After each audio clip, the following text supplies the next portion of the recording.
Hello everyone, this is Alex, and today we're talking about orchestral crescendos.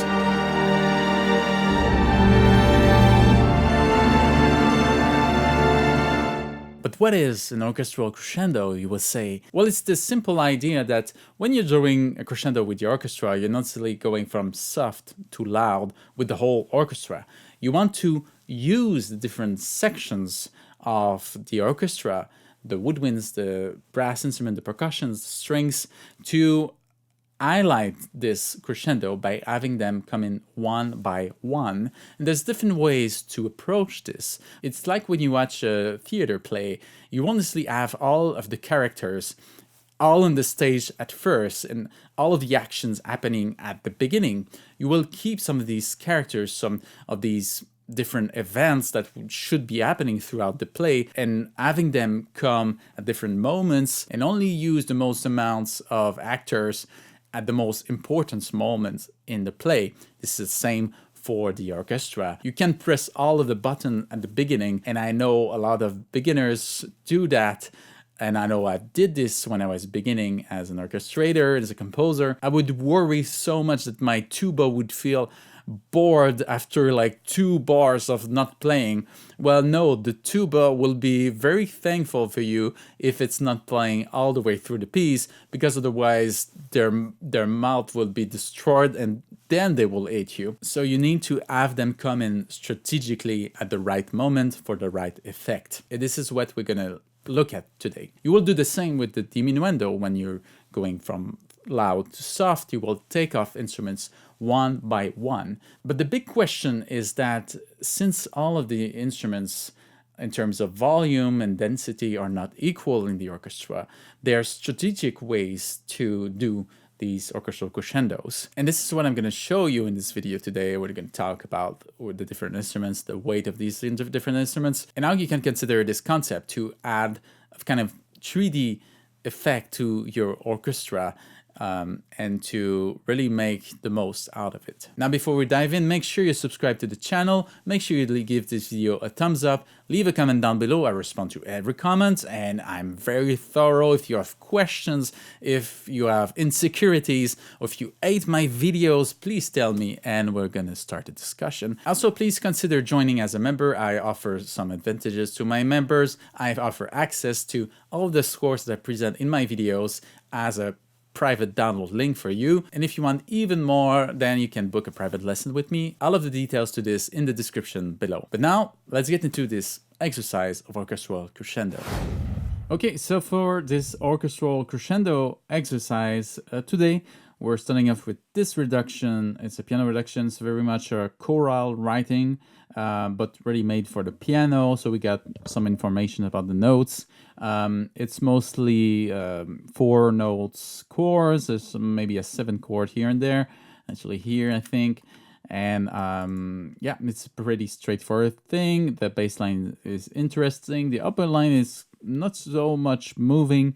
So very much choral writing. Easy to perform, easy to sing.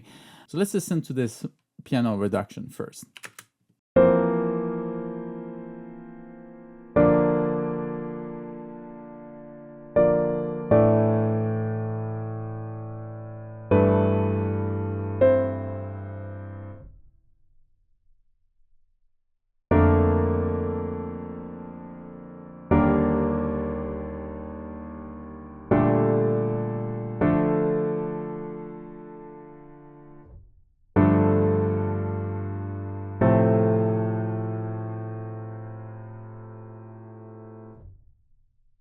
So this would be interesting to bring to the orchestra because you have no information in terms of different registers. So it will be up to us to decide maybe if we can do some doublings, an octave up and an octave lower.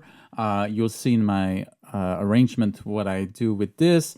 I usually do more doublings when the dynamics should be louder. So more doublings in terms of octava when it's louder and less when it's softer. So usually when it's softer, we try to stick to the notes that are written here and don't necessarily add in the low A here or the I A here. But the second rule is that in terms of orchestral density, you shouldn't be adding so many instruments on the softer parts. You should be adding them on the louder parts. And when you have a crescendo, you should be adding them one by one. You shouldn't be adding them all at the same time. You shouldn't be adding them, all of them, on the first chord here. You should be adding them along the way, maybe here, maybe a little bit more here, and then everybody should be playing here. So these more intense moments, I didn't write any dynamics, but they should be forte. You should consider having all of the instruments of the orchestra. So adding more here and taking off some instruments on these last two chords, but not necessarily everybody here. Maybe add, maybe take some off here, and then the rest of it around here, and maybe have some of them a little bit earlier throughout this chord. And so something to note also, I use these three crescendos to showcase this example, so we can see that we approach them differently, because this is a shorter crescendo diminuendo, and same thing here, 2 times. So we don't want to necessarily add in all of the instruments of the orchestra here. We want to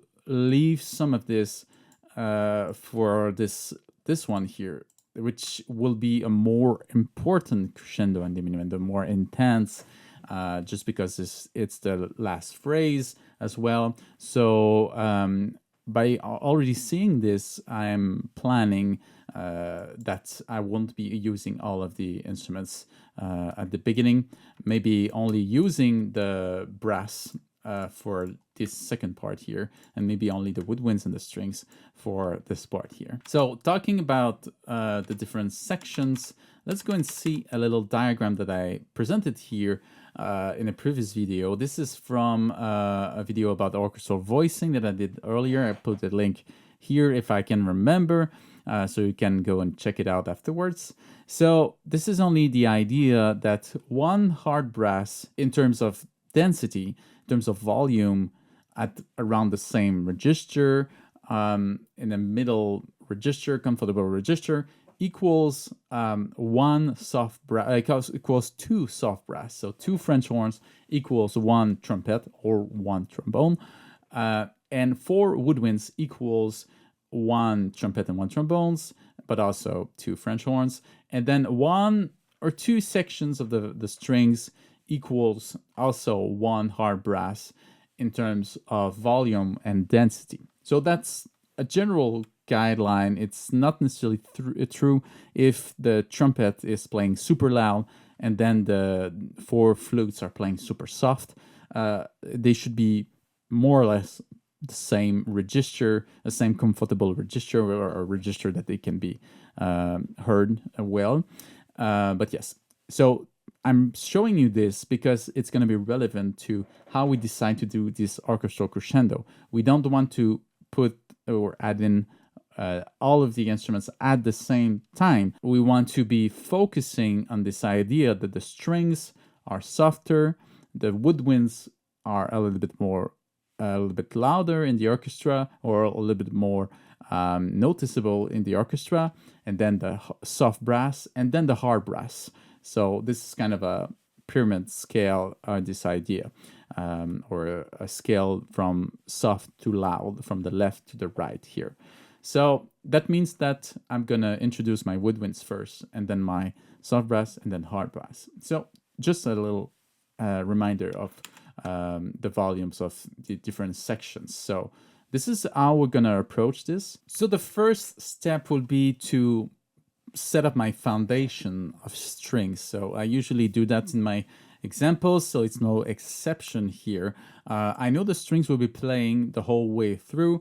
I left the piano reduction up here, but we're gonna leave it out as we go forward. It's just a way to show you what choices that I've made. So firstly, there's the main strings, I would say, of second violin and viola and cello on the first chord. So they're playing most of the notes from the chords, actually a 4-note chord, so they're all playing in them. And the double bass and the first violin here are adding in the octaves, the upper and lowest octave of these lines. So I tried to add in these doublings of octaves only on the louder parts of this arrangement. So here I have only this lowest here on this second crescendo, and decided to focus here on my original upper melody, and this allowed me to bring back this upper line for these last couple chords. So on this softer on this louder passage here, and then my double bass is also doing this, but going up and blending in with the rest of the strings at the end. So usually the diminuendo, you can take off some of these instruments. You could take off the double bass, but I think it's also a good moment to only have the double bass go, piano, like everybody would in this section. Actually, I didn't write any dynamics, but you can imagine the dynamics that could be written for all of these here. So this is all foundational, and I'm not doing anything crazy in terms of added in some rhythm or added in some passage notes, or even here, like we could do a little arpeggio from B flat to B flat. We could do something like this. This could work well. It's a bit cheesy to my taste, but we could add in some movement eventually. But we're not doing that here. We're only doing the foundation and deciding which instrument we add in at what point. So, and also what doublings would be made. So this is the point of this second version. So let's listen to it. Only the strings for this second versions.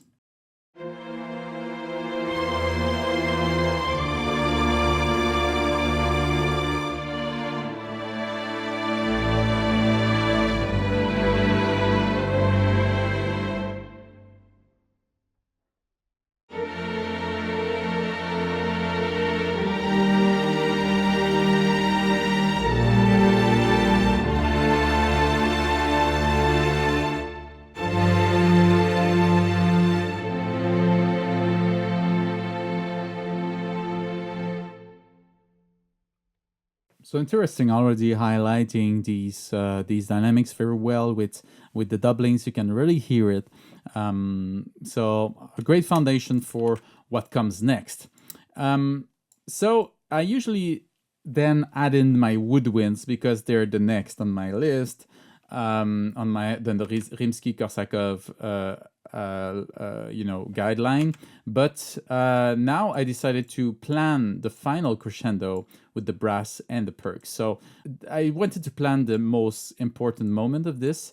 So this is something I do sometimes when composing, not necessarily starting from the beginning of the piece, but starting with the most important moment of the piece. So this is what I wanted to do here. My brass, I knew I only had them come in on this second long phrase, long crescendo and diminuendo. So I wanted to set my notes for this, who's coming in at what time. And also I took this opportunity to add in my percussions. I first only started with my timpani on this final crescendo part here. But then decided to add in a glockenspiel, a triangle, and my harp at the same time. They're all playing from the beginning here, so playing in these softer passages, and then also in these louder moments. Let's just focus on my brass at first. The strings are exactly the same as the previous version. I didn't touch them. So we're going to focus on these. So I'm using the horns. The horns are playing all the way through, the four of them. So it's a way to have this second phrase tied up together. It's going to be with them. I also have my first trumpet that's coming in for these first two chords, and the second trumpet coming in for the rest of the phrase. And it's also playing up to the end. So don't hesitate to have some of these hard brass play all the way through.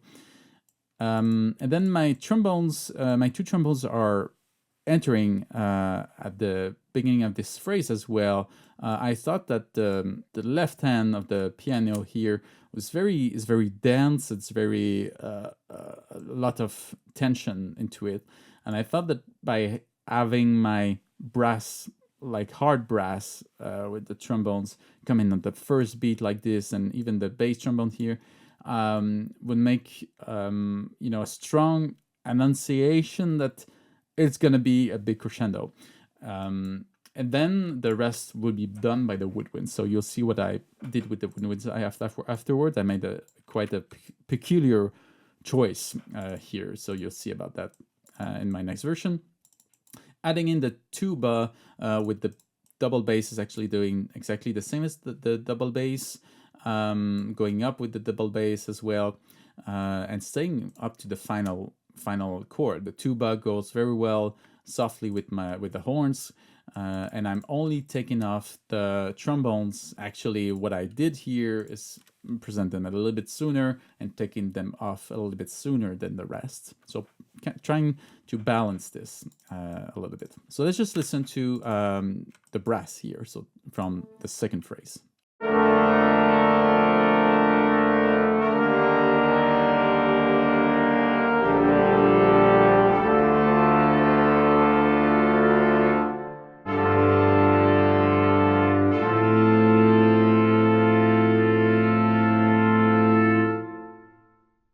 So yes, with this we got some good brass movement for this. This is going to be foundational again, and I think that with this part of the brass is something I might not touch so much because the brass long notes for the brass are great, and they really give some roundness to your sound and ties everything up together. If I'm adding some movement, it would be with the strings and with the woodwinds. Talking about movements, with my harp I started to adding some rhythms here and there. It's very much doing arpeggios and some different rhythms to with these long notes added in a sense of freedom with triplets and 8 notes and 16 notes and etc. And yeah, I also had a viewer that once asked me with all of these rhythm, how do I plan this, like with the triangle, what the triangles play, a triplet quarter note. Why am I doing this? So usually I start by listening to these long chords and I'm thinking, oh, well, here I need an arpeggio with my harp, and I try to feel the rhythm, or maybe 16 notes is too slow, so I'm doing a 6 tuplets, 16 notes. So this was fast enough for me. And then you plan it with the notes from the chord here, and once you do this, you're thinking, oh well, what can I pair this with? So I thought the glockenspiel would be interesting to highlight this A B flat kind of friction within this chord, and I thought that they would add this kind of shimmering and magical effect to it. The triangle is doing that as well, and they're doing complementary rhythms. So you got this notes here, and then the 6 tuplet that's responding. You could add them play at the same time too, but it's often not necessary because they're kind of the same timbre. But the fact that they're exchanging rhythm like this, it's also 2 different players, and they're placed differently on the stage. And even if you're working with sample libraries, you should be placing them a little bit different places in your mix, so you get this kind of back and forth effect. And also the fact that triangle here is playing tremolo, so a little bit of shimmering here as well. Some people would just play add this note on the downbeat here. I prefer to usually have complementary rhythms with my percussions. I'm doing something like this here for the final crescendo, for the final hit of this big crescendo here with my timpani and my bass drum. So they're both doing the roll here, but the attack here, you get the hit from this the low rumble from the bass drum, and then this precise D note is being held by your timpani. And then the invert process here, this should be actually very soft. It's a very soft rumble. The timpani the bass drum has a very complex sound as opposed to the timpani, which is more precise. So you get this precise attack, and a very kind of messy rumble from the bass drum here. So again, making your percussion complementary instead of just having them play the same thing. All right, so again, it's all very foundational, and I didn't add much movement yet for my brass, but starting to feel some movement with the percussions. So let's listen to this third version of this orchestral crescendo exercise.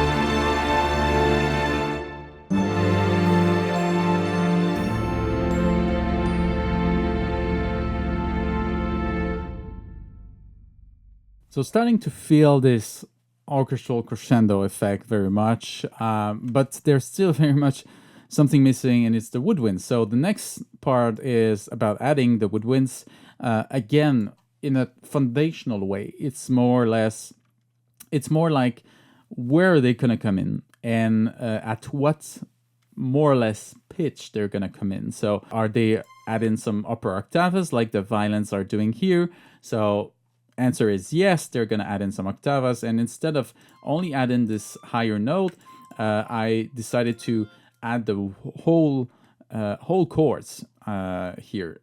I'm doing this with the harp as well. So this was the original, but I'm presenting these upper notes as well in the woodwinds. It's quite a different effect.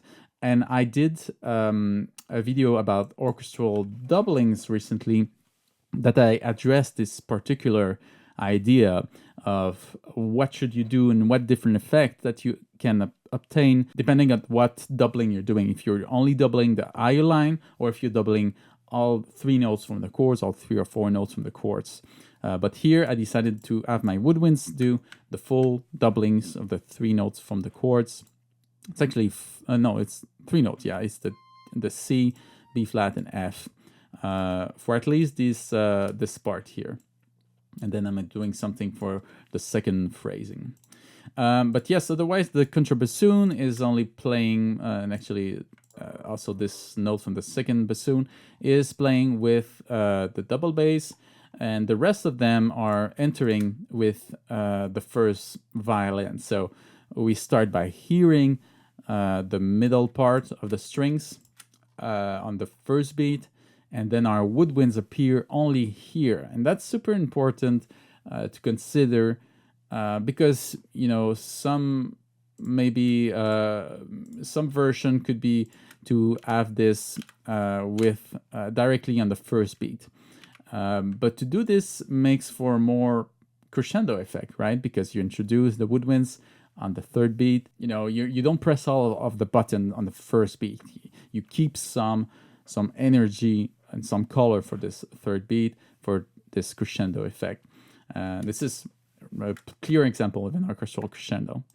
But then I'm keeping all of them up to the ending of that phrase. I'm also taking them off here, something I forgot to mention for this note here. So, and to only add them on this part here, this will give a sense of breathing within the discourse of the whole orchestra.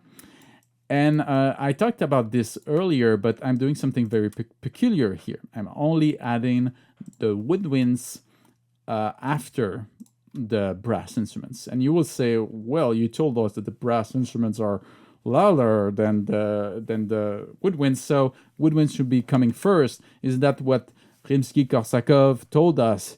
Yes, but I think here what I did, my mindset was that here on this second chord, we're expanding the register. And this is a big indicator for me as to it will add a lot of color and intensity, density to your sound naturally because you're expanding the register. So the role of the woodwinds here is actually expanding the register, or actually the higher woodwinds. So I decided to at least add them at this time. And then came the idea, well, why don't I add in all of the woodwinds here, all of the color from the woodwinds here. So I get a kind of a surprise effect with my brass instruments that I didn't hear from before. And then for the rest of the phrase, like the brass instruments here, I'm only keeping a couple woodwinds. I'm taking off the bassoons and the piccolo, which play in the higher register. And actually, the piccolo is doing a double octave from what you have here. So it's playing this high note here. Is it? Yes, it's actually playing this high note here. So very, very, very big doubling here above the already big doubling that I did with my harmonic doubling, my chord doubling, my whole chord doubling for this. So adding in some depth and some color even more with the possibilities of the piccolo, because the piccolo can play really high, and blend in with the rest. It's not gonna like stand out like crazy. It's gonna feel like just your upper line from your flute is more colored. So before we listen to this full orchestral version of adding the woodwinds, we'll listen to only the woodwinds here.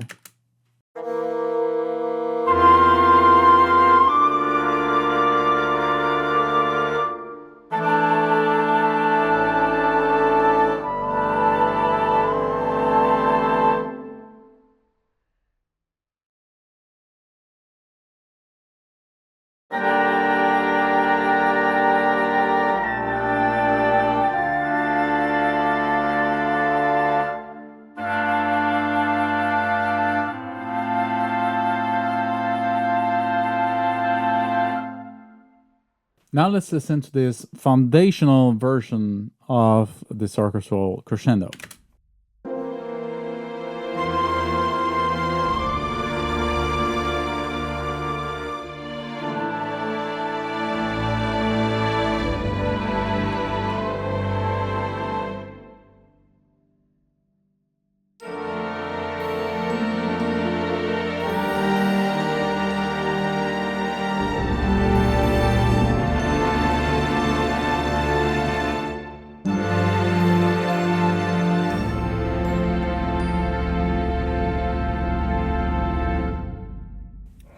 So it's already pretty good, but it can be better. We can add in some movement now. We have our foundation. We have everything we need to know about what instrument is coming in at what time, what register more or less is going to be playing. So from that, I made one final version where I added in a bunch of stuff. This was the longest one to do, but it's mostly expanding on the different registers that I already had. So a lot of things in the woodwinds, it's mostly arpeggio stuff. So arpeggios here, arpeggio, some repeated note like pam pam pam pam pam pam pam, some kind of pulsing effects. This is super effective in your woodwinds, especially.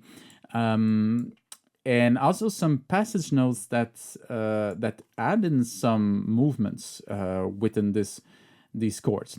I also have my upper line in the piccolo that's moving very freely. You can do pretty much whatever you want with the piccolo, and nobody will care. It's all there alone, which actually only notes from arpeggio, so this doesn't really disturb anything. But some of these notes, I added in some passage notes. So I decided to change also my strings for this. Also, the strings have some of these arpeggios included that were inspired by what I did here. And yeah, these notes, this is actually expanding on this idea that I'm adding in some This is the previous version. I'm adding in some of these registers along the way. So why not have them come in an arpeggiated fashion, we could say. This in the Woodwinds is inspired by the harp. What the harp is doing is actually doubling the harp. For these very fast lines, I usually do soloists and not two players doing this. It's a little bit more clear and a little bit less messy. Yeah, and I've used the second one here because I didn't want just this note to be repeated by the first one, but usually you want these lines to be played by the first player and not the second player. Having my piccolo come in here and kept some of these longer notes here for the ending.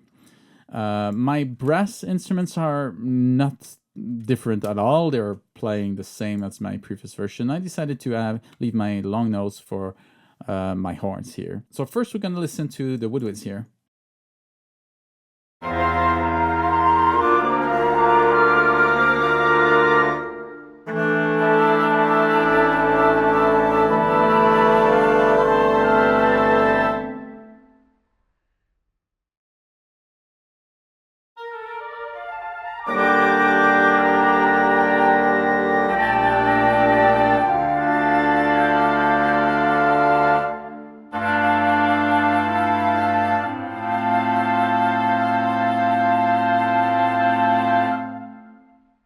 So very effective and very wind friendly. The woodwinds are melodic instruments, so we should really encourage these types of lines generally, more than just long notes, right? I think it's more appropriate for the instruments. Let's listen to only the strings now before listening to the full orchestra.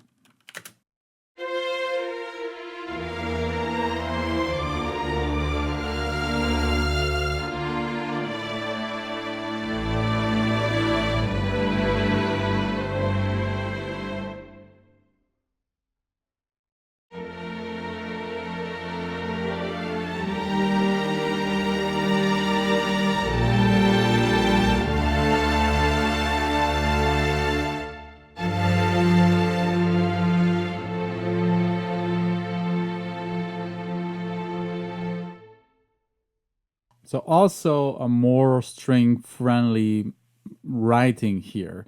What I don't like when working with a piano reduction is that sometimes you feel like you need to put these long notes for your instruments of the orchestra, well, when it's not necessarily very idiomatic for these instruments. So I think now it makes some more alive version for this music. And now let's listen to this final full version of this orchestral crescendo exercise.